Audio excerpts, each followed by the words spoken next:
naman mga ka-DIY. So it's me, SBin Online Shop. For this video. So yan, overtime naman tayo. 2 days na natin dito pero hindi tayo nag-video. Kasi nga busy kami. So for now, hindi naman ako busy. So ang gagawin natin ngayon, so ituturo ko kayo sa ating gagawin. So ito po yung malaking palasyo, no? So yan mga ka-DIY, ang ating lalagyan. Ilalagyan natin ng flexibles yan. Mason na tayo.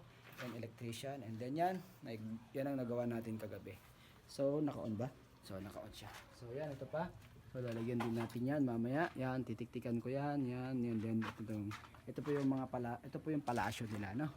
So mga ka-DIY, napakaganda po talaga, no? Pag ganito ang mga bahay mo, talagang naka-embedded yung mga ilaw, mga wiring para hindi po pangit ang kalalabasan ng iyong bahay. So, let's go! Tara na mag-work!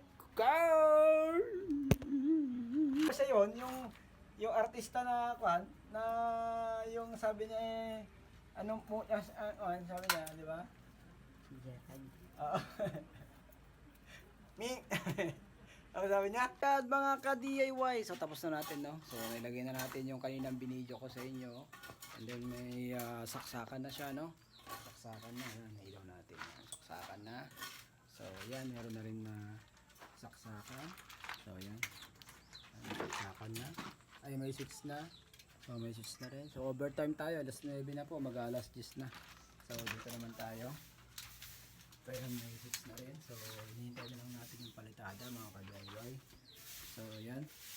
Diyan may saksakan na. So hinihintay na lang natin yung palitada. So good naman mga ka-DIY. Yung outlet na rin sa baba. So yan, may switch na rin. So yan.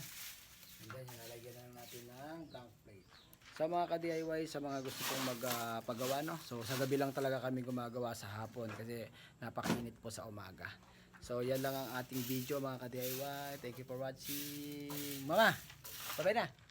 Bye-bye. Bye-bye.